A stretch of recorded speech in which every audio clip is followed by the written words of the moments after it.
Kita malam ini melindungi anak dari pergaulan bebas. Poin yang pertama, pintu dari semua yang mau kita sampaikan tentang bahaya pergaulan bebas, ancaman hukuman pergaulan bebas, lalu kemudian nasihat tentang pergaulan bebas, itu pintu masuknya itu adalah komunikasi. Maka surat Ali Imran ayat 159, wasyawirhum fil amr, musyawarah, dialog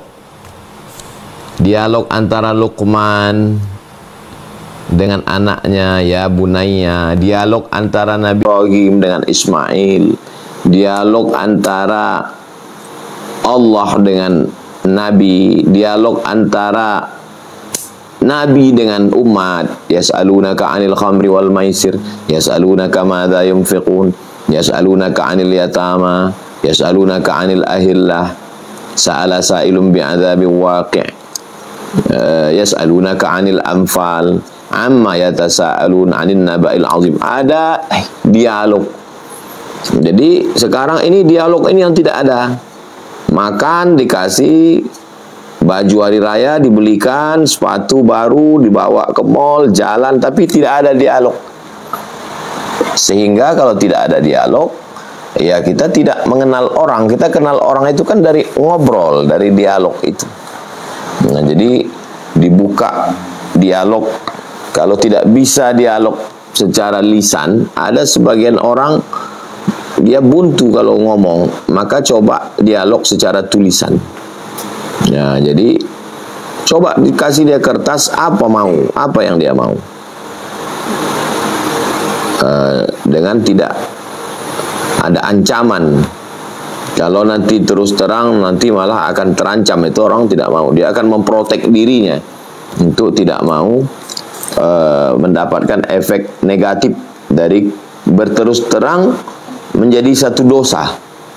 Nah, orang kalau terus terang itu dosa, dia nggak mau, dia akan tetap tertutup. Akhirnya mulutnya bilang iya, tapi sebetulnya yang dia lakukan tetap berjalan. Nah, kita tidak mau seperti itu. Jadi yang pertama kali adalah dialog komunikasi yang baik. Yang kedua, kita jelaskan efek dari pergaulan bebas itu. Apa efek negatifnya? Efek negatif: nazratun, pandangan, wabtisamun, senyuman, fasalamun, salam, fakalamun, ngomong, famau'idun, janjian, faliqaun, pertemuan. Kalau sudah pertemuan, terjadilah apa yang terjadi. Berawal dari tukar nomor, mencari di FB, di IG, berlanjut ke WhatsApp, terjadilah apa yang terjadi. Malu kita untuk menceritakannya di depan orang-orang yang tidak layak untuk mendengar yang tidak baik. Nah, jadi itu kita ceritakan efek itu semua. Karena faqsusil qasasa, ceritakanlah kisah-kisah. La'allahum yatafakkarun, mudah-mudahan orang berfikir dengan kisah itu. Ada anak si fulan dibiayai belajar di luar kota, uang dikirim terus, terjebak pada pergaulan bebas, akhirnya hamil, laki-laki tidak bertanggung jawab, kuliah berhenti, paksa diungsikan, aborsi. Ada yang tidak aborsi sampai melahirkan anak. Bagaimana masa depan dia? Bagaimana kalau menikah? Apa ada laki-laki yang mau menerima? Kalaupun ada laki-laki yang mau menerima, bagaimana pandangan orang terhadap dia ke depan? Kan tidak selamanya hubungan itu baik. Ya kalau baik-baik, kalau pas lagi bertengkar kelahi, apa yang akan keluar dari mulut orang bisa aja dia silap khilaf. Lalu kemudian bagaimana dengan nasib anak tersebut? Siapa yang mau menjaganya? Belum lagi anak itu nanti dewasa, dia mau nikah, siapa walinya? Itu konfliknya merembet kemana-mana itu. Nah, itu kita ceritakan rasional, sehingga orang dalam kesadaran penuh berpikir nanti saat mengambil keputusan dia akan, oh ternyata kalau saya teruskan. Biasakan untuk mengambil keputusan dengan membuat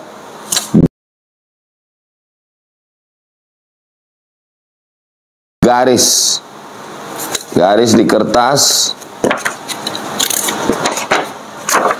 Bagaimana berpikir yang baik, garis di kertas,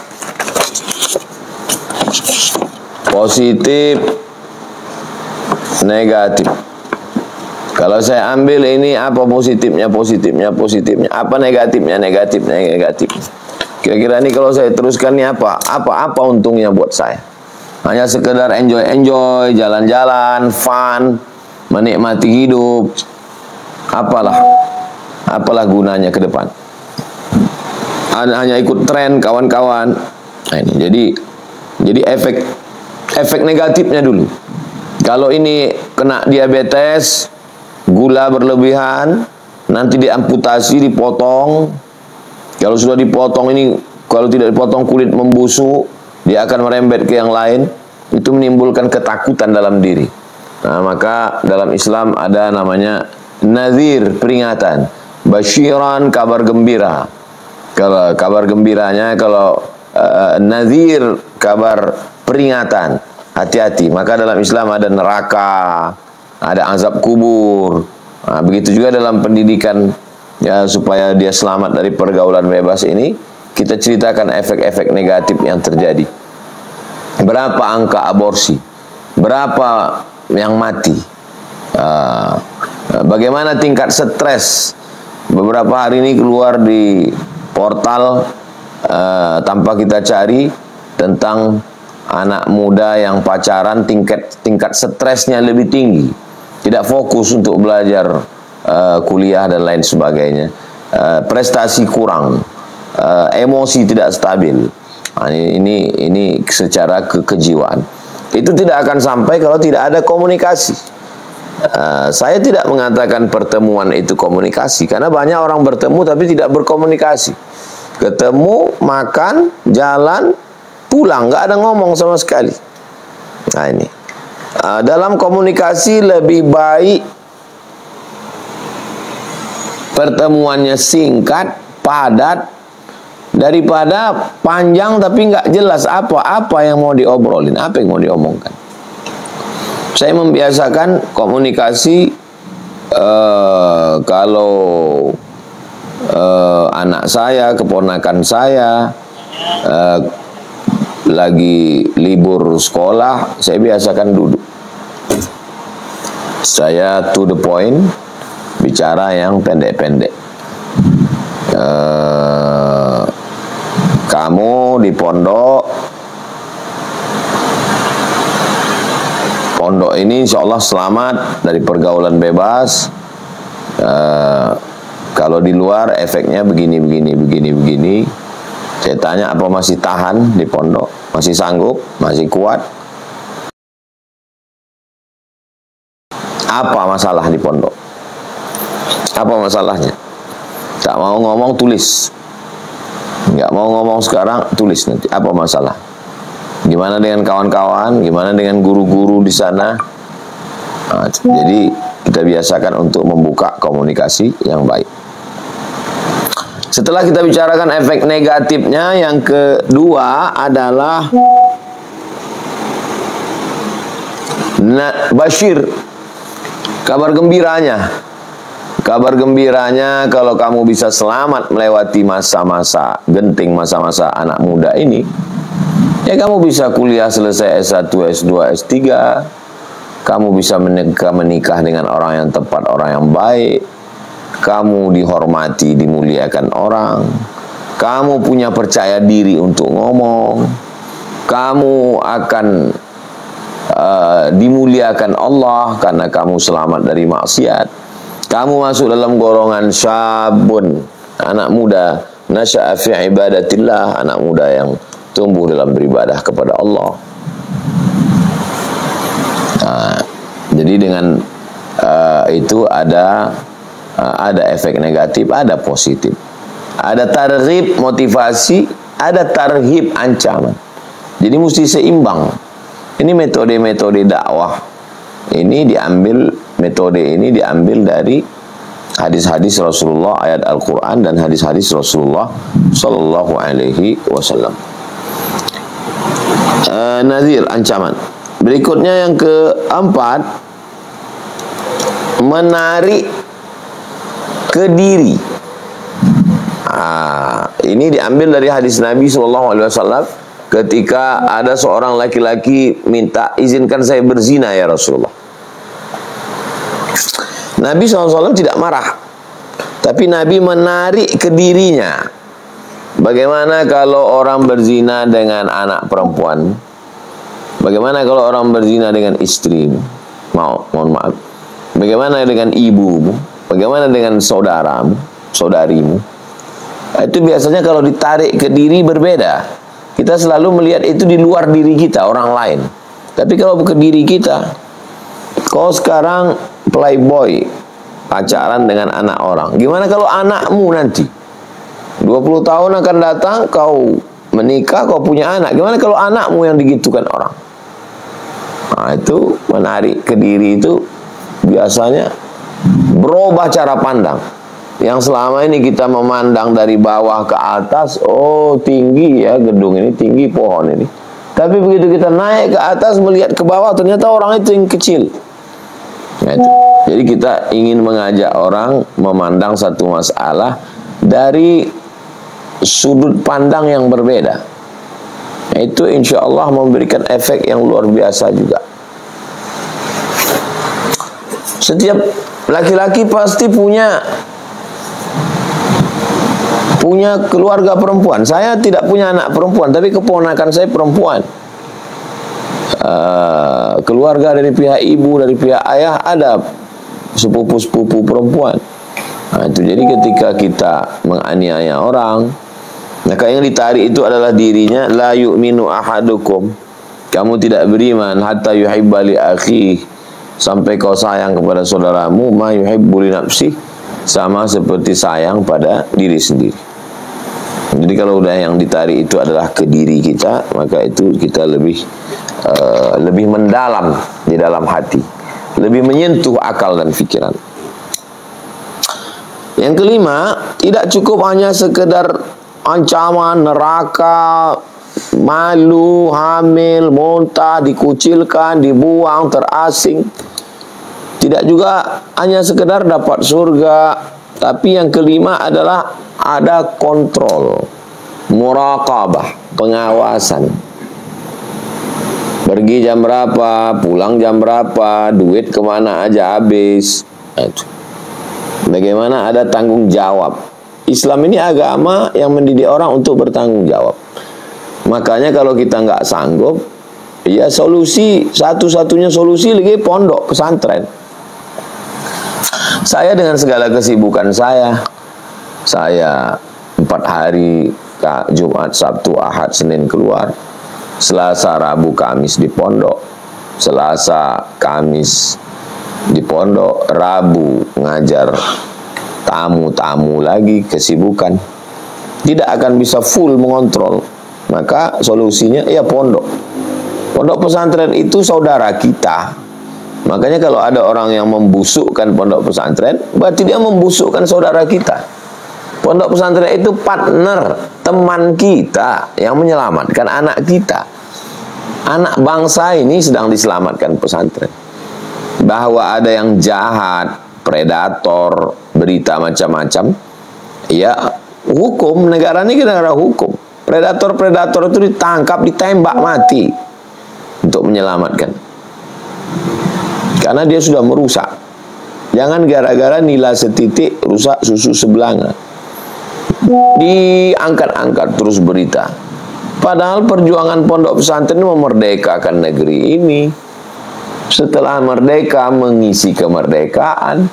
Ketika muncul penyakit masyarakat, pekat, pondoklah yang menjadi solusi obatnya. Jangan dijelekkan terus. Ditekan terus ini pondok pesantren. Apa kita mau masyarakat ini menjadi rusak? Karena obatnya kita ejek terus. Padahal itu hanya 0, sekian persen. Saya tidak membenarkan kekeliruan kesalahan itu. Tapi yang salah-salah itu mesti ditindak hukum. Mesti ada hukum, mesti ada punishment, hukuman. Nah, jadi dikontrol ini amat sangat baik. Kita punya teman, punya sahabat. Apa guna kawan-kawan kita di grup-grup WhatsApp itu? Teman kita di FB, kasih tahu. Kamu kalau melihat keponakan saya, melihat anak saya, ini lapor. Dan ketika kawan-kawan kita lapor, kita jangan malah mengamuk. Kita menganggap mereka merusak harga diri kita, padahal ini adalah amar ma'ruf nahi mungkar. Saya lihat ini posting dia begini, ya terserah dia kan udah dewasa loh. Kok malah kita jadi membela kan? Kan kita menganggap dia sudah melampau batas, dia udah masuk ke rumah kita. Kamu teman saya, jangan masuk-masuk. Ini wilayah protek saya. Oh, nggak bisa begitu. Ini amar ma'ruf nahi mungkar. Justru teman yang baik adalah teman yang menunjukkan kekurangan kita. Ini anak bapak ini begini. Ini dia begini. Nah, kadang ada yang langsung, ada yang tidak langsung. Kalau segan langsung menyampaikan ke saya, ya melalui orang lain. Ada tim UAS, ada kawan-kawan saya, ada sahabat saya. Sampaikan bahwa begini.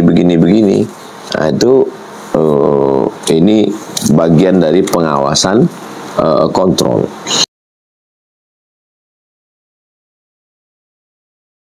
Yang keenam ini ada gharamah, punishment, hukuman. Tidak cair subsidi, dikurangi uang belanja. Di Al-Azhar ada hukuman kalau tidak lulus 3 mata kuliah, gagal, potong beasiswa 25%. Nggak lulus lagi 2 tahun, potong beasiswa 50%. 3 tahun nggak lulus, putus, nggak dikasih tiket pulang. Nah, jadi nggak bisa, karena manusia ini tidak takut dengan ucapan. Tapi kalau ada ancaman, nggak cair uang, nah ini motor nggak boleh dibawa, uang minyak, duit jajan sekolah. Nah, ini balik lagi kepada tega. Jadi dalam pendidikan ini memang mesti ada tega. Banyak orang yang mungkin dulu waktu hidupnya berjuang, sulit, susah, ketika punya anak, ingin membahagiakan anak dengan jor-joran, memberikan fasilitas. Dari mulai kamar, kendaraan, uang jajan, dia tidak sadar bahwa itu sebenarnya merusak. Jadi punishment, hukuman mesti ada.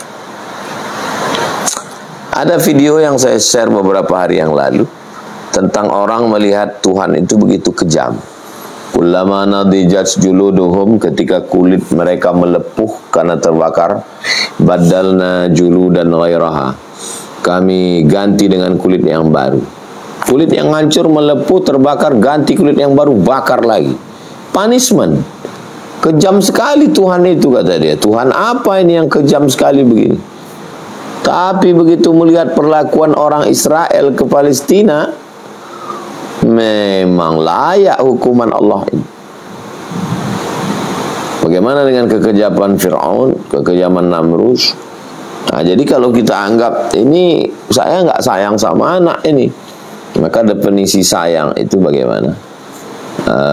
Allah Subhanahu wa Ta'ala memberikan kita kasih sayang.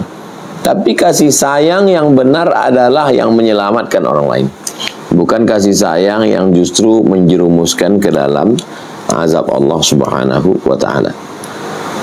Poin yang ketujuh, semua sudah dilakukan, dialog sudah, efek negatifnya begini, yang positifnya begini, ditarik ke diri, kontrol sudah, hukuman sudah, doa silahul mu'min. Rabbi habli minas sholihin, Rabbi habli minas sholihin, Rabbi habli minas sholihin. Berikan aku anak yang soleh ya Allah. Rabbi habli min ladunka dzurriatan thayyibah, berikan aku keturunan yang baik-baik ya Allah. Jadi minta kepada Allah Subhanahu wa Ta'ala, bertawasul dengan surat Al-Fatihah. Ya Allah, berkat kemuliaan surat Al-Fatihah ini, lembutkan hatinya. Al-Fatihah.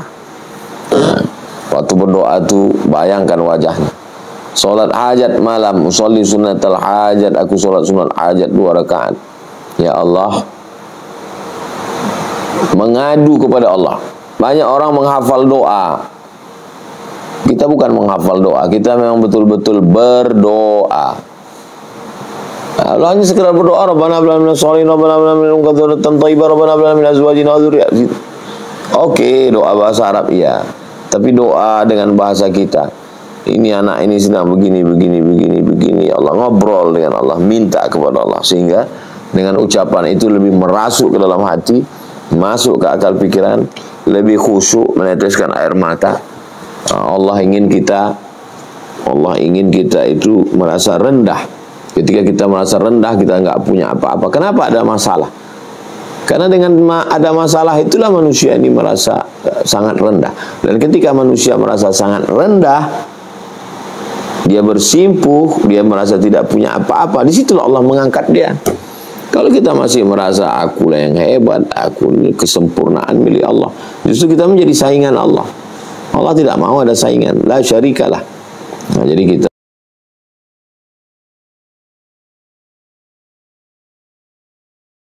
merasa diri kita sangat hina, tidak ada apa-apa.